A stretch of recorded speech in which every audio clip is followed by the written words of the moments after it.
사이코패스, 소시오패스를 얘기를 지금까지도 계속 해드렸는데 못지않게 또 힘든 사람들이 있죠. 나르시시스트. 이 나르시시스트는요, 기본적으로 내가 안 돼야 지가 행복한 사람이기 때문이에요. 자, 나르시시즘의 차이는 박 부장이 있고 자존감이 높은 김 부장이 있다고 치자고요. 왜? 저는 김 씨니까 제가 김 부장 좋은 거 할래요.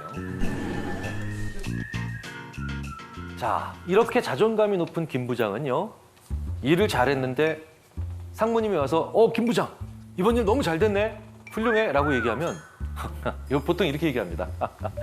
저희 팀 애들이 원래 한기량 합니다. 자, 이 말엔 이런 뜻이 있죠. 나의 부하들도 나만큼 뛰어나고 그래서 우리는 협동을 잘해서 이 좋은 결과를 만들었다. 이런 얘기예요. 그런데 나르시시즘에 완전히 빠져있는 이 박 부장은 와, 똑같은 칭찬을 받습니다. 비슷한 일을 했고요. 잘했고요. 그런데 상무님이 와서 박 부장 이번에 이렇게 일을 잘했어. 훌륭해. 라고 칭찬을 하면 이렇게 얘기합니다. 이 띨띨한 부하들을 데리고 내가 그 일을 해냈지 말입니다. 네. 나르시시즘은 내가 잘하는 것도 중요하지만 남들이 못하는 것도 중요해요. 그래서 이 나르시시즘에 있는 사람들은요, 심지어 겸손해 보이는 사람들도 있어요. 꽤 겸손해 보이는 것 같이 연극을 하지만 결국은 얘가 후지고 멍청한데 내가 도와줘서 잘 된 거야. 이 두 가지 조건을 다 충족시키려고 해요. 왜 이런 사람들이 만들어질까요? 바로 어렸을 때부터 서열과 등수에 민감한 사람으로 교육받았기 때문이에요.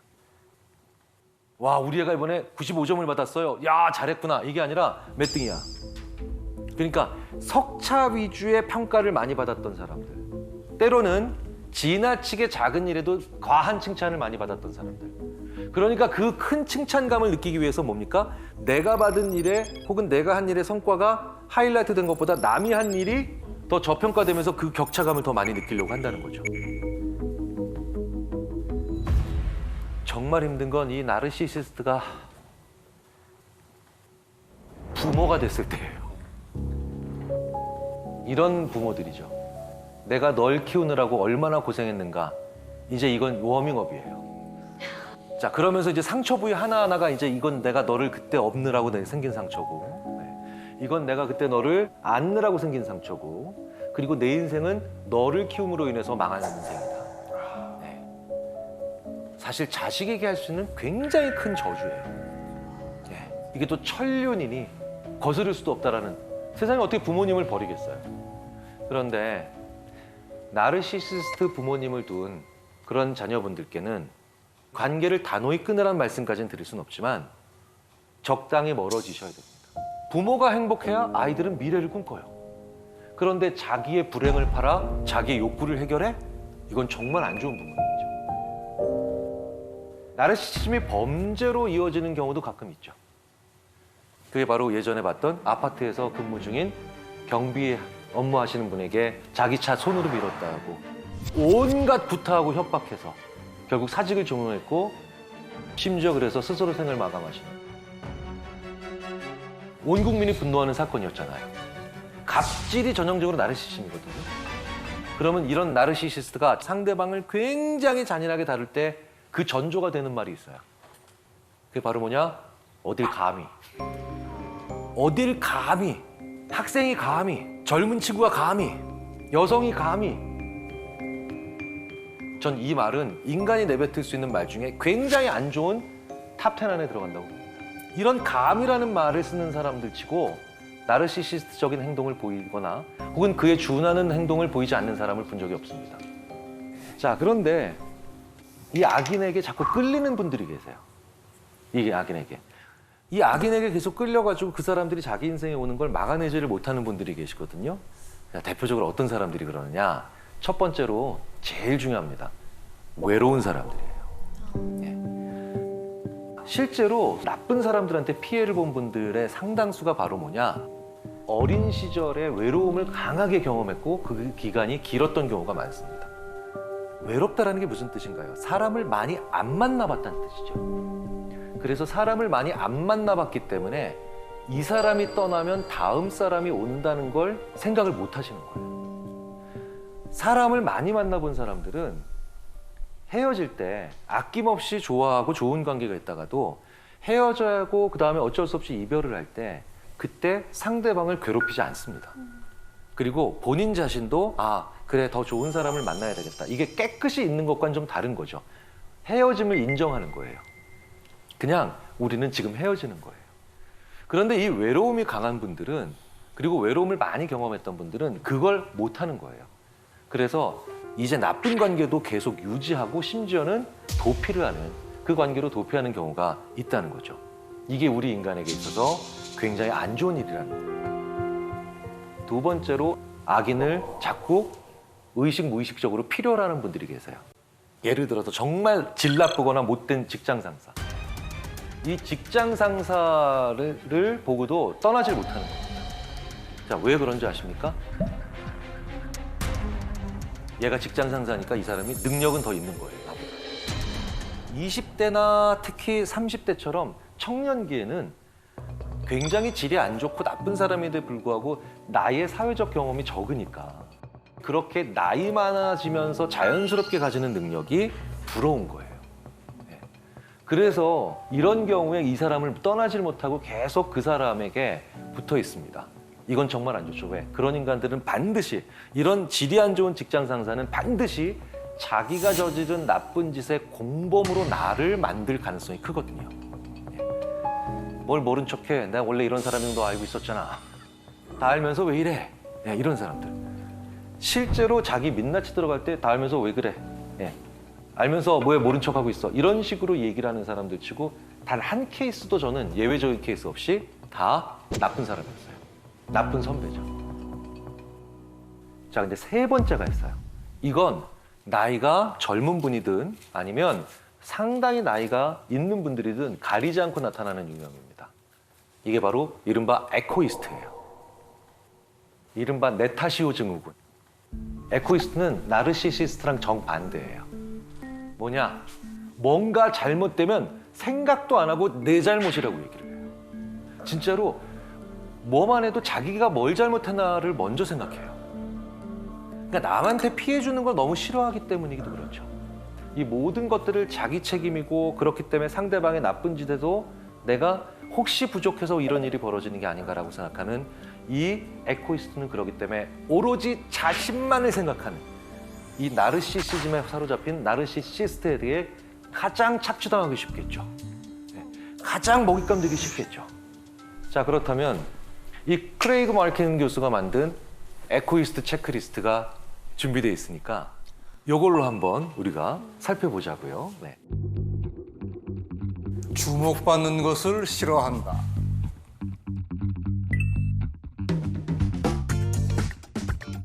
네. 문제가 발생하면 내 탓부터 한다. 유독 자기 자신에게 엄격하다. 남에게 폐 끼치는 걸 싫어한다. 타인과의 갈등을 회피한다.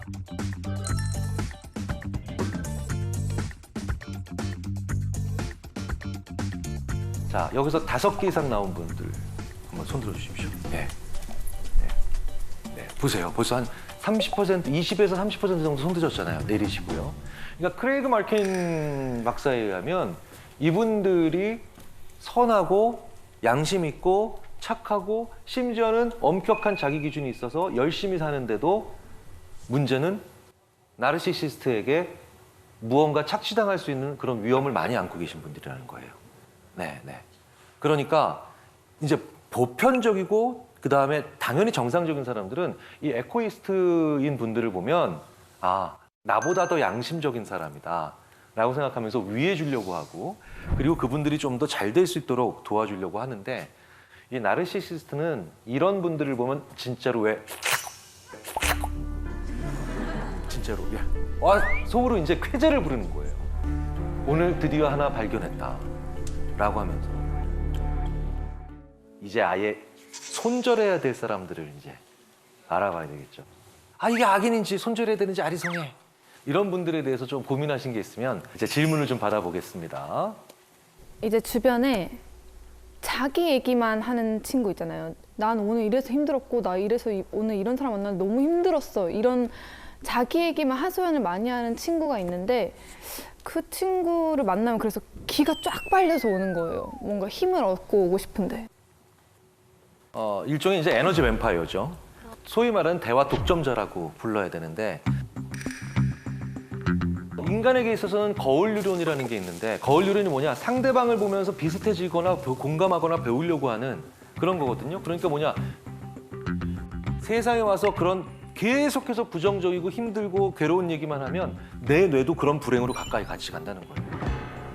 그런 것 같아요. 이게 기운이 싹 빨려서 오더라고요.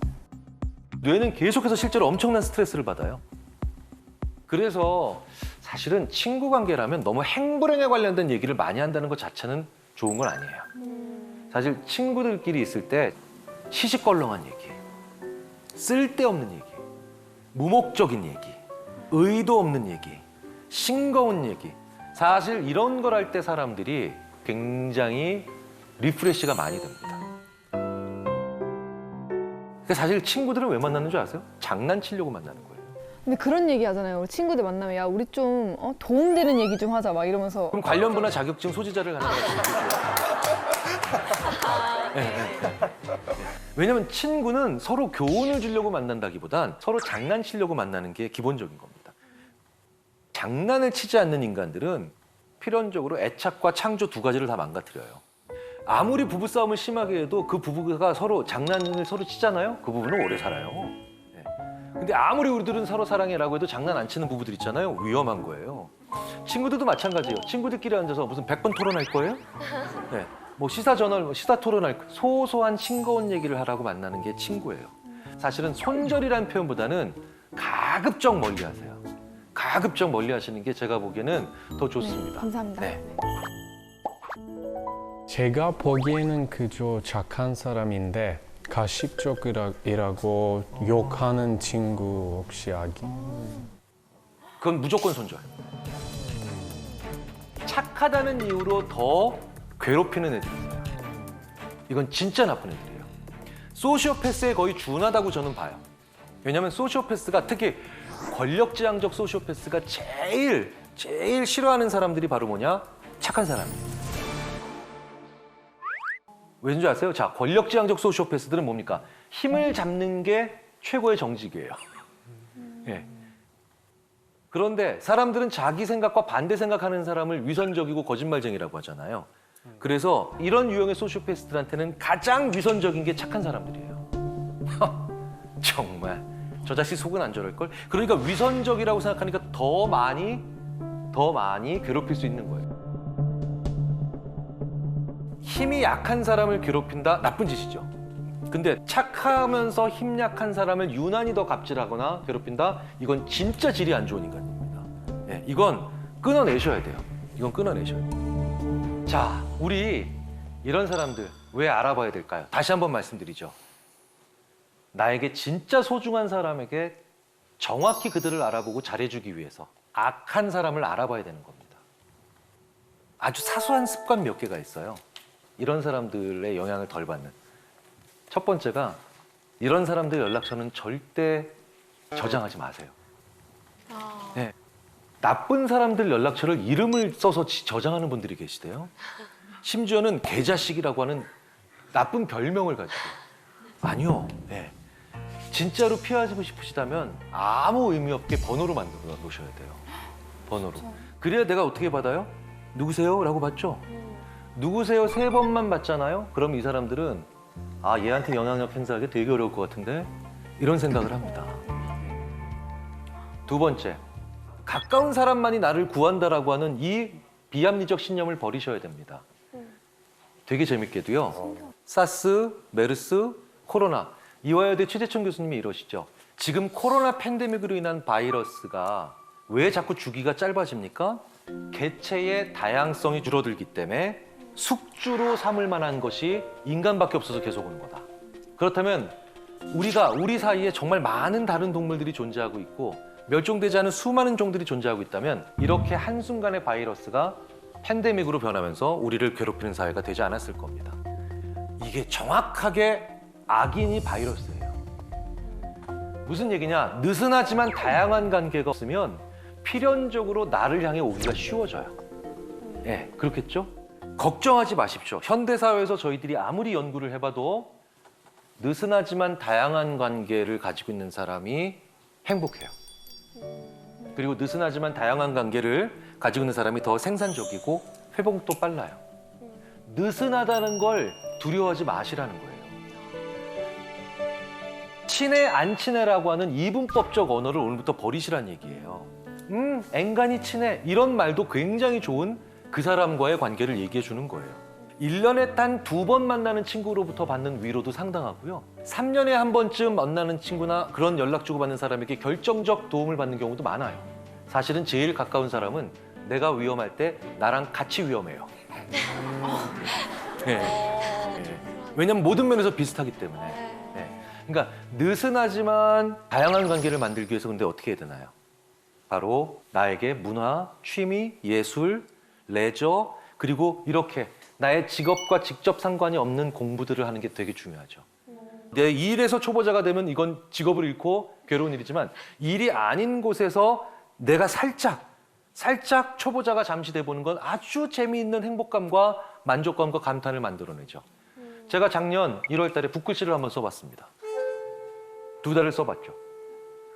저랑 같이 사시는 그 여자분이 2달 동안 쓴 걸 지나가고 난 다음에 쭉 보고 난 다음에 저한테 이렇게 얘기하더라고요. 하도 못 썼으니까 어이없어 하면서 당신은 손가락으로 하는 건 코 비는 거 외에는 절대 하지 마라. 이른바 똥손. 네. 근데 저는 2달 동안에 저를 봅니다. 행복해지더군요. 왜? 1월 2일부터 3월 2일까지의 제가 슬로프가 이렇게 기울기가 만들어지니까 이제 추사 김정희 선생도 얼마 안 남았어요. 3달을 더 했죠. 네. 한석봉 선생님도 과시권이더라고요. 세상에서 소시오패스가 혹은 그에 준하는 악인들이 제일 좋아하는 먹잇감을 종합하자면 뭔지 아세요? 능력 있고 열심히 살고 착한 사람이에요. 능력 있고 열심히 살고 착한 사람. 왜? 이래야 빼먹을 게 제일 많죠. 착취할 게 제일 많죠. 그리고 하나 더 있어요. 나에게 감탄할 게 없는 사람이에요. 능력 있고 열심히 살고 그리고 착한데 나한테 감탄할 게 없는 사람이에요. 일만 하는 사람이 제일 위험해요. 번아웃에도 취약하지만 이런 악인들의 관계에 있어도 취약해요. 일 외의 일을 해야 내가 감탄할 수 있게 됩니다. 우리가 일만 하는 사람이 제일 위험해요. 일이 아닌 것들도 하고 살아가라고 만들어진 게 우리 인간이 아닌가 싶습니다. 이렇게 나에게 스스로 감탄할 만한 행위들을 하셔야만 우리는 그들에게 빈 공간을 혹은 틈을 만들어주지 않을까 생각이 됩니다. 감사합니다. 마치겠습니다. 감사합니다.